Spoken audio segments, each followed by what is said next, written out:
Баатарыг улс төр данх хүл тавьж байхад төрж байсан хүүхэд өдгөө 20 нас хүрч байгаа гэж тооцоолоход улс төрт тэр хэр утсныг бэлхнээ илэрхийлнэ. Хүрэл Баатар бол 2000 оноос эхлэн өдий хүртэл сайдын зөвлөхөөс төрийн нарийн бичгийн дарга, улсын хурлын гишүүн, засгийн газрын хэрэг эрхлэх газрын дарга, сангийн сайд, эдийн засаг хөгжлийн сайд гэд төрийн бүхий л өндөр албан тушаалуудад заларсан нэгэн. Өөрийгөө ирээдүйн ерөнхий сайд хэмээн амбицалдагч энэ жилийн сонгуульд ялалт байгуулахгүй бол энэ хүний улс төрийн карьер нь шороото хутгалдаж дуусаж магадгүй.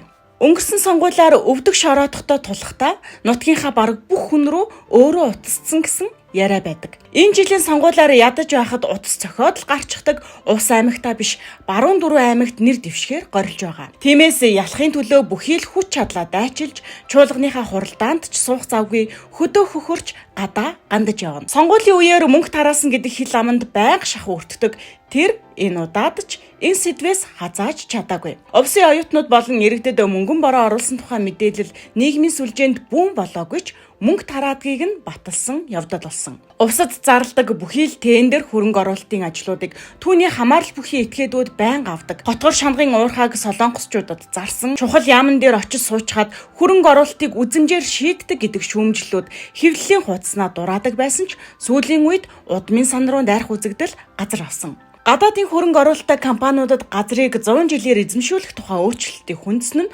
үндэсний дайсан шахуу болгож, ерөнхийлөгч асан Батболготаа дийсэлж, цусны шинжилгээ хийлгэх дуэлд дуудсан зэрэгээс харахад тэр бол ясны заргач хүн гэдэг нь тодорхой. Энэ удаагийн сонгуулиар Хүрэл Баатар сайд араа бодож, татврын ерөнхий газрын дарга байсан Заяа бол эдийн засгийн хөгжлийн яамны төрийн нарийн бичгийн дарга байсан Даш Бүрв нарыг баруун бүсэд нэр дэвшүүлэхээр горилж буй.